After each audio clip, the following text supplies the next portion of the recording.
For 44 years, Varsity Ford in Ann Arbor has been more than just a dealership. We're a family, proudly serving yours.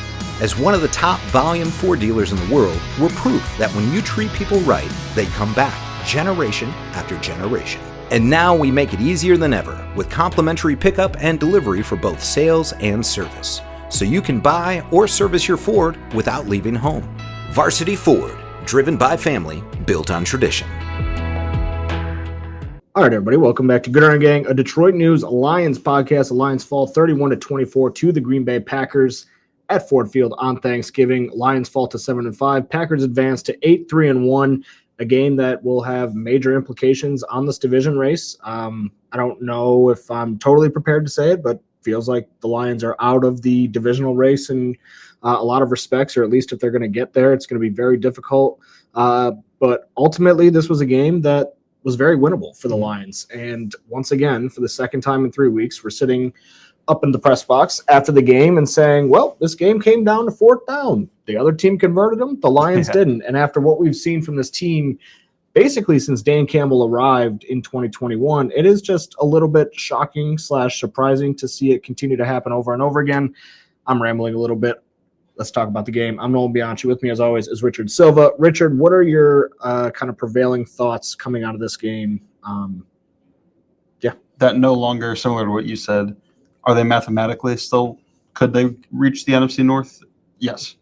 But I'm no longer thinking about that. Can they make the playoff is what I'm thinking of right now. They're a game back of the 49ers as things currently stand with 5 weeks to play. And the 49ers kind of have a little bit of a cupcake schedule ahead of them. Mm-hmm. Obviously, the Bears don't, but we're not going to get into the weeds of that right now. I am thinking whether or not this is a playoff team now rather than is this a division championship team now. That being despite the return of Frank Ragnow, which we'll talk about in a second. But, I mean, we always knew the stakes coming into this game, and I think you and I talking before the game didn't really have a lot of confidence in the Lions to get this done. I think we ultimately both predicted that the Packers would win, and then the next day, Graham Glasgow on Wednesday gets ruled out with a knee injury, and it kind of dampened the spirits even a little bit more. If I'm being honest, I kind of thought that they would lose by maybe 2 scores today. Ultimately, the offensive line was not the problem, or at least in the pass game. Still would have liked to see a little bit better run efficiency. Think that could have made a difference, but I mean, ultimately, it was the defense that let them down, as well as some of those fourth down decisions. But when you go for 2, I really fail to put it on that side of the ball. It's not like Philly when they went 0 for 5. Offense, you're talking about. You don't offense. I don't put it on the offense. I really just. This defense was giving up one explosive play after another. It was the same exact thing that we saw the week prior against the Giants. No pass rush, none of that. Bad run defense. It was bad everywhere. And coming out of the bye week with that performance against Tampa going into it, then the performance that they had against the Vikings, it wasn't the best, but they were, making them sweat a little bit.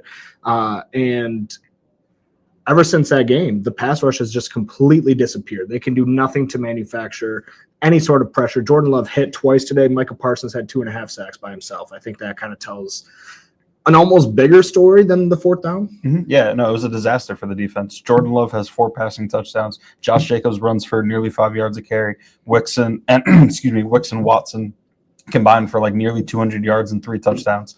The Packers are 9 for 15 on those money downs, and we knew coming into it that they had the best third down conversion rate in the NFL. That's what they do, and they did it.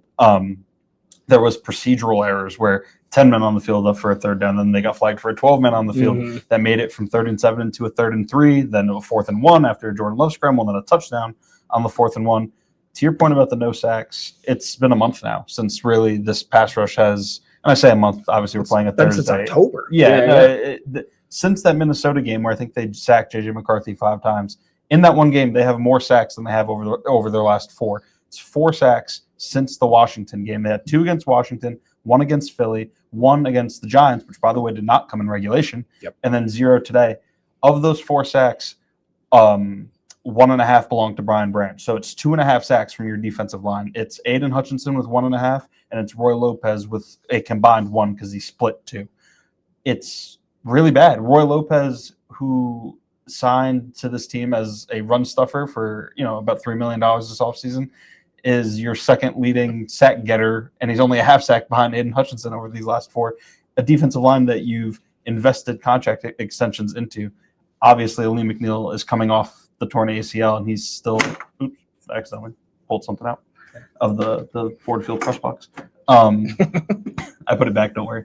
Ali McNeil still coming, probably still getting his legs under him and trying to knock some bit of rust off. But in that first game back against the Bucks, he was good. He had like 5 pressures, and we haven't really seen that again from him since. Aiden Hutchinson's been largely quiet outside of that sack that he had to close the game last week against the Giants. I mean, I know he had the 6 quarterback hits against the Giants, but it just doesn't feel like the pass rush has really affected any of these last 4 games. And that is just unacceptable, given the money that you've given Aiden Hutchinson over the last in the last couple of weeks. They gave him that contract extension that put him pretty much on par with Micah Parsons in terms of how he's being paid. Coming into this season, I thought that was absolutely appropriate, but I really just haven't felt like Aiden Hutchinson has taken over a game all season, and that's a problem because you're paying him like a guy who can take over games. And in a game like this one, like on those 3rd and 4th down, you need your $48 million man, whatever, $45 million, whatever it is, to get home. Like no pressures, no like you need your guy to win so emphatically that it literally strikes fear into the opposing offense, the same way Micah Parsons strikes fear into this Lions offense. Because at the end of the game, you may have noticed, the Lions were trailing by 10. They took over with like 9 and change remaining. They were super lackadaisical getting down the field. They ended up putting home a field goal with like 2:50-something remaining, kick the ball back to the Packers. Packers get 2 first downs, game's over. So we asked Dan Campbell after the game, we say, hey, why was the lack of urgency on that drive when you guys were down by 10? And he said that was literally the plan because they didn't want to end up in a spot where the Packers knew that they were passing on every play because they were terrified about letting Micah Parsons tee off. And I'm paraphrasing there, but that's what he said. Yeah, no, they were letting the play clock. I don't know if it was every time, but there was certainly one time, I think it was maybe the second to last play of that drive, the second down, where I'm watching it, and it literally goes to 0. They snapped it at 1, and you watch the clock hit 0. It was interesting how they handled the end, I guess, there. I got the quote here. Go ahead. He said, I know that's frustrating when you're a fan watching, but I know how we needed to play against that defensive front. And it was just about playing for the last possession. We were going to do that. Defense was going to get a stop. We were going to use our timeouts, get one more shot to win the game, and that's how we were playing it. I wanted to play it just like that. So I wanted to keep it in our hands and not turn it into a pin your ears back and start flying up the field with Micah Parsons and those guys. I really don't even understand, aside from this being insightful into how they view Micah Parsons, I really don't understand that explanation because at one point or another, you were going to have to put the ball in Goff's hands every single play and let Micah Parsons pin his ears back and start flying up the field.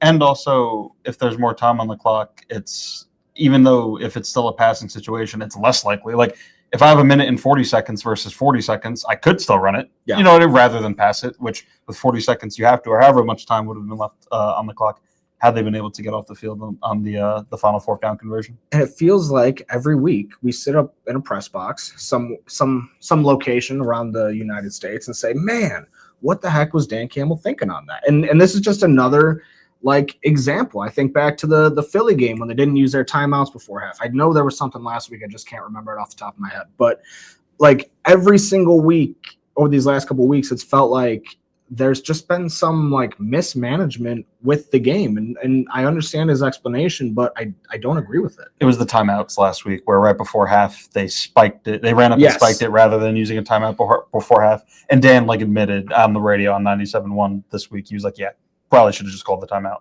On the topic of Dan, do you want to talk about the 4th down attempts? So the Lions go 0 for 2. Yeah. They go 0 for 2. The first one, I don't have a problem with. They're near midfield. I forget the exact situation, but they're near midfield. I know it's 3rd and 3. They run it once, they get stuffed. They run it again, they get stuffed. I understand. That one really doesn't bother me. I pretty vehemently disagreed with the second 4th down attempt where you're down 10 points with however much time is left in the game, and it's 4th down. You have an opportunity to make a chip shot field goal with Jake Bates to make it a touchdown game, and they go for it, and Goff tries to hit J-Mo. The ball's behind him. J-Mo potentially should have probably caught it, didn't catch it. Regardless, both players didn't rise to the occasion in that moment. And the bottom line is, though, the deficit stays at 10 points. Before that play even happened, I looked at you and I said, I want it on the record, like, I'm not Monday morning quarterbacking this. They should kick it. Like, that's my opinion. And they go for it and it doesn't work out. And I think that hurt them. Obviously, you can't say the game's going to play out the exact same way it did, but they kicked that field goal. They end up getting the stop that they did get. Now all of a sudden it's the offense's ball driving to tie the game, or if you want to be gamble, go take the lead and go for two.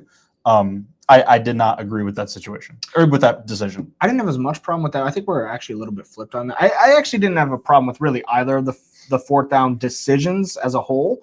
The second one, they called a perfect play. Like, if you call a perfect play and the guys don't execute, I think it is what it is. But I think from a coaching standpoint. But it's go ahead. You have to take into account that there is a risk that guys might not execute. Yeah, but that's no way to play. Like being worried about like a wide open receiver not being hit by your Pro Bowl quarterback. Like, to me, that's, if you can't rely on that, you can't rely on anything. Sure, but I think it's less about whether or not the play should have worked. Whatever you want to talk about percentages on fourth and whatever it was, 5. I don't know. Fourth and 3. Fourth and 3. Fourth and short to medium. Yeah. If you want to say in that situation in the red zone from this hash mark, forget if the play works as designed or not. Percentage wise, how often do you convert that play? And the fact that it didn't work out, I don't care how it didn't work out. You took a risk that I don't think you should have taken in that moment, regardless of how it didn't work out. Yeah. For me, that was, you can't trust your defense to get a stop. However, they did, which is the irony of all of this. Yeah. But you couldn't trust your defense to get a stop. So you're just trying to get as many points every time you're down the field, which is insane that we're even talking about that type of game management when this defense has literally one starter missing. Mm-hmm.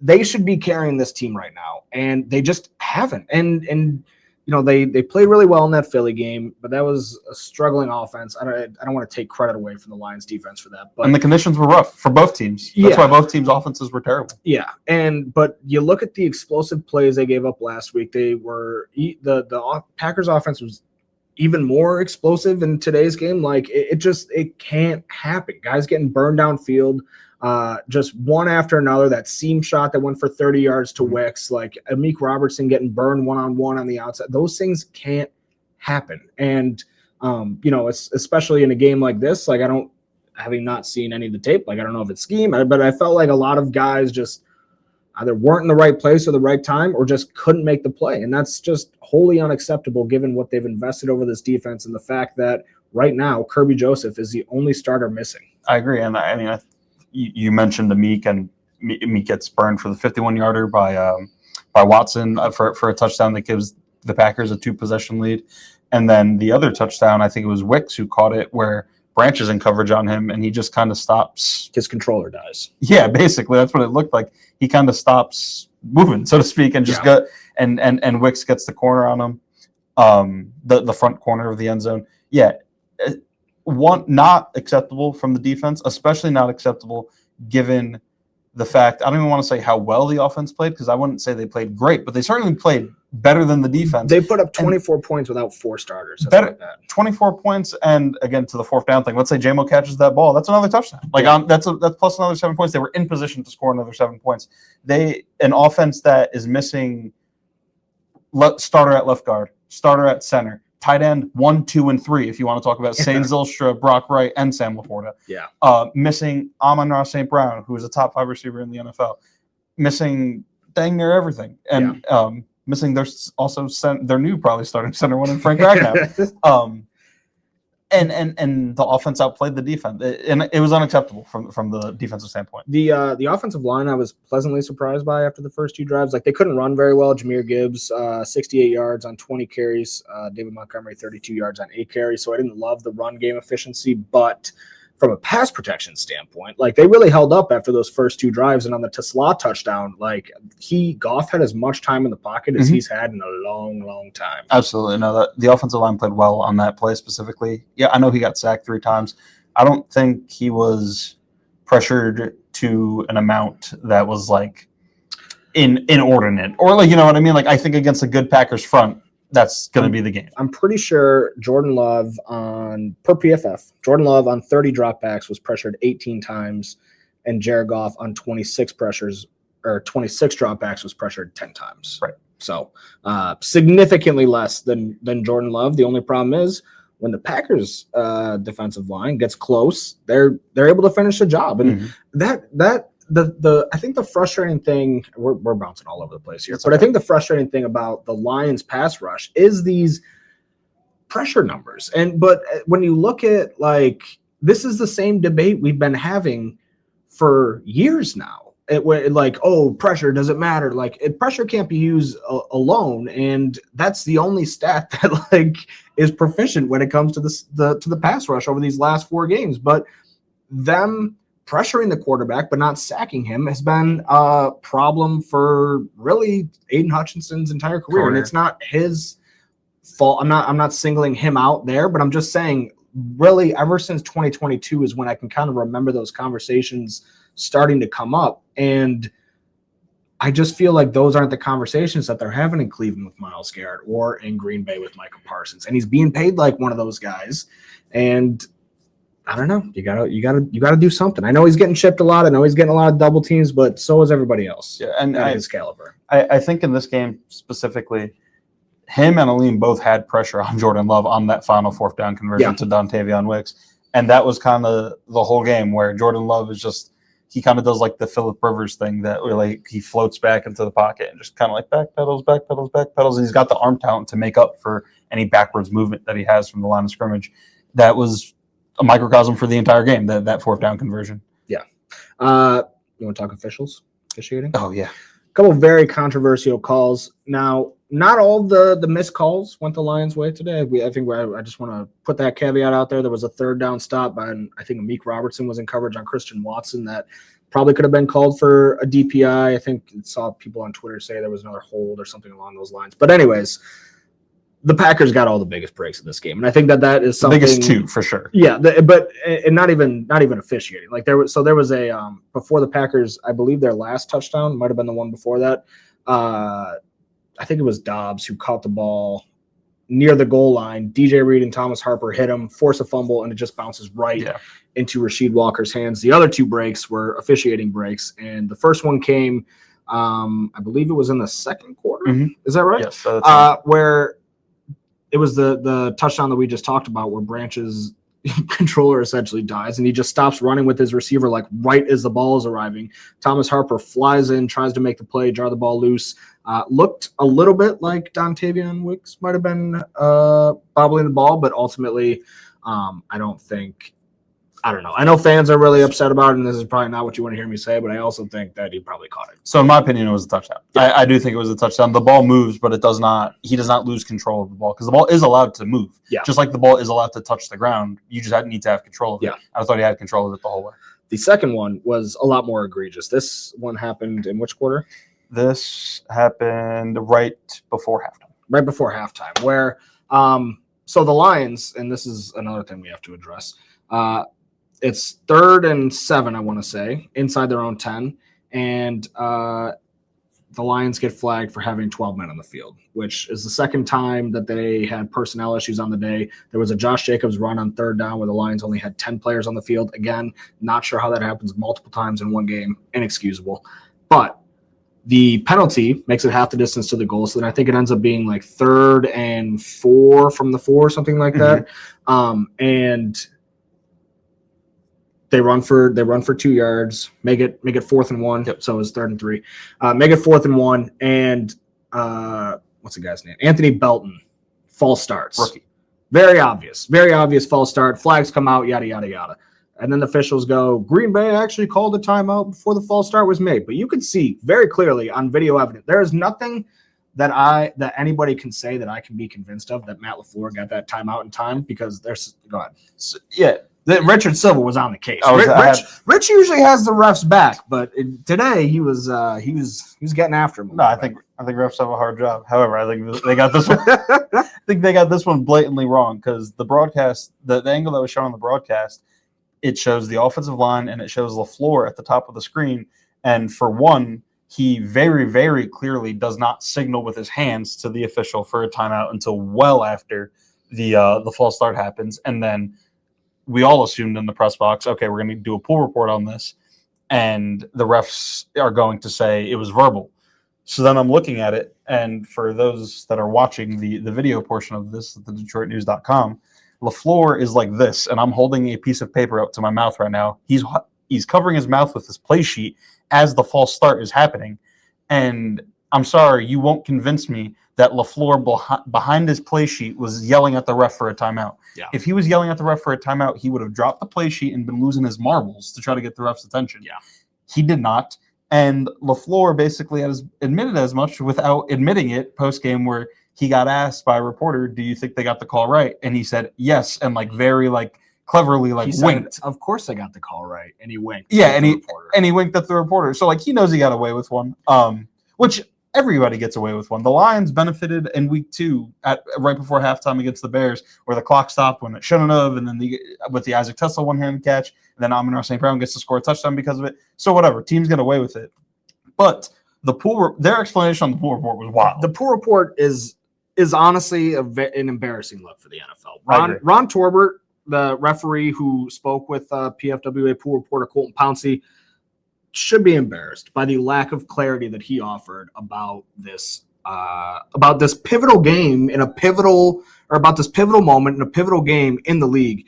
So the question is, what was the conversation that led to officials granting the Packers timeout after initially calling a false start? Torbert, quote, the timeout was called before the false start happened. Question, quote, it looked like Matt LaFleur was covering his mouth at the time the penalty occurred. At what point did the official hear him ask for a timeout? Torbert, quote, before the false start.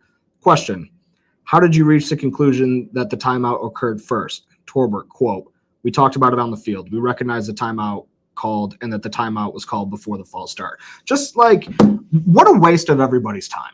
Yeah. If you're going to have this process in place so that fans can hear the officials explain controversial calls that happen on the field and then take the opportunity to basically make a mockery of the process, it's a joke. Why do it? Why waste our time? It's embarrassing for the league. And I think maybe a lot of times I think on the pool reports the refs don't want to admit fault, but I don't even think, for me personally, I can't speak for you or fans or anything like that, but I'm not looking. It'd be nice if the ref was like, yeah, we got that one wrong, but I'm also realistic, and I think the ref can explain the side judge or whoever was on that side of the field did hear timeout. And when we spoke to him, he came over to us and he said, it is my belief that the timeout happened before this. And then if Colton had a follow-up question, the ref can say, listen, if we were wrong, then so be it. But I'm explaining to you how we got to this situation. And it just felt very much like he was just trying to get out of there. You know what I mean? It wasn't just explain your process and then say, and if we were wrong, unfortunately we were wrong, but this was our process, and that was it. Completely agree. I like the thing that the NBA does when they're like, accountability report, we got it wrong 24 hours later. That's also unhelpful. I completely agree with what you're saying. This is a billion dollar league. At least have some transparency on the process. Yeah, listen, mistakes happen. Yeah, I completely agree with you. Like I said, the Lions benefited and will benefit again from the officials' mistakes. Though maybe in about a decade ago, you couldn't have said that about this team, that they weren't getting many breaks from the officials. Yeah. I just think it's embarrassing that Ron Torbert was basically like every time he was asked a question. Anyways. What can you tell me about Amon-Ra St. Brown's ankle? We left the game after I think it was 9 minutes with an ankle injury. Talked to Dan Campbell after the game, basically said he doesn't believe it'll be, quote, long term, unquote, but sounds like they are expecting to miss him. He said for 1 or 2 games at least, which makes me think it's going to be 2 games. Yeah, absolutely. And I mean, that's important. At least that's important games against the Cowboys and the Rams. Those are probably, I don't want to go and start ranking. I don't want to start ranking games. But those are probably your 2 most difficult games that are left on the schedule, and the most important games of the season, given where you're at with your record right now. Yeah, absolutely. To miss him, it's significant. It's Amon-Ra St. Brown. I think a lot of receivers and other playmakers did step up in his absence today. Jameson Williams had a career high 144 yards outside of the 4th down. Did he drop it? Was it a bad throw? from him and Jared Goff. Outside of that, I thought he was spectacular. What was it? The screen where Isaac Tesla missed the block and he still just erased the mistake and made it right. It was awesome. It was an awesome play. 99% of players in this league that goes for a TFL. Yeah, no, he stepped up well. Tom Kennedy stepped up. He had like a 30-yard, 24-yard catch, I think it was, right before halftime to set up, or not right before halftime. It was a 24-yard catch to set the Lions up for their first score, the first touchdown of the game. So you're going to need more of that if you're going to be missing Amon-Ra St. Brown, but it sucks to be relying on other guys not named St. Brown. Now, the silver lining, because 5 games left, you got 7 wins. You probably got to get to – you're probably shooting for 11. 10, maybe 11. I don't know if 10 gets you in. Now, and 10 didn't get Seattle in last year. The Athletics or the New York Times' playoff predictor after that loss still has him at, I believe, a 49% chance of getting into the playoffs. So it's a coin flip right now, which is not great, but it's also probably a little bit of a better spot than most fans would think that they're in, given the record and the state of the teams ahead of them. But I lost my train of thought. So with the Bears at 8-3 and with the Lions at 7-5, it's a 1.5 game difference, correct? Yeah. So there's 5 games left. It's a 1.5 game difference. The Bears do play a gauntlet outside of I think they play the Browns as part of their last 6. And they might even. But Myles Garrett can ruin a game. Yeah. Granted, we've seen him have 5 sacks and the Browns still lose. But regardless,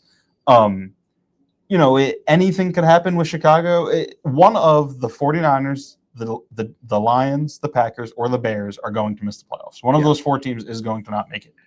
I think at this point, at 8-3-1, the Packers feel pretty safe that they're going to get in, especially with the upcoming schedule and what we think of that team. I think Bears, 49ers, Lions are the 3 that you're probably unsure about of one of those teams falling out.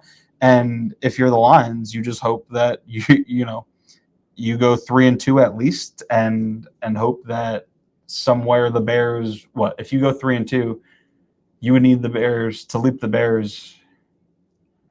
You would have the tiebreaker on them, so you would need them to fall 2 games. Yeah. Anyway, it's a lot of math or whatever. That Week 18 game is going to be pivotal. Could be for a playoff spot. But they do got Frank Ragnow back. Don't know what's going to happen with Graham Glasgow. He being out with a back is right back. No, knee. Being out with a knee, not great. But I guess we'll keep a tabs on that. But Frank Ragnow coming back was huge, completely out of left field. I guess we should run through that real quick before we get out of here. Rich called me. I thought our day was over. And I said, "Hey, what's up?" And he said, "I'm assuming, by the way, you answered the phone, that you haven't seen the news." And I said, "No, what news?" He said, "Frank Ragnow unretired." And I said, "No, seriously, what happened?" And he was like, "No, Frank Ragnow unretired." Honestly, we'll see when he comes back. I know Shefty and Jay Glazer are both saying 2 weeks from now against the Rams. We'll see. They could really use him against Dallas, who just, I think, as we were recording this podcast, just picked up a big win over the Chiefs. They're rolling. They can make the playoffs. They're a team that's tracking down the Lions, and with a win next week, man. With a win next week, they're above the Lions. Man. I guess we'll see what happens there. But Frank Ragnow coming back, huge. Basically, Taylor Decker, Jared Goff saying that they knew he had been considering it for about a month now. Taylor Decker has been talking to him for as long as 5 to 6 weeks, but didn't want to elaborate maybe on any of his reasoning. So I guess we'll just wait to hear that before we discuss it further. Yeah, well, I'm sure we'll hear from Frank in the coming days once we get locker room access and things like that. But no, it's massive. Even if I think it's going to take some time for him to get back and round it back into shape. And I'm not talking physically. I'm just talking there's a difference between in shape and football shape. And I think to be in football shape, you got to play some games. But even if he's 80% of what he was the last time we saw him, it's one of the best centers in football. Yeah. All right. Thanks so much for joining us. Happy Thanksgiving. Happy Thanksgiving. Yeah. We'll see you guys back here next week.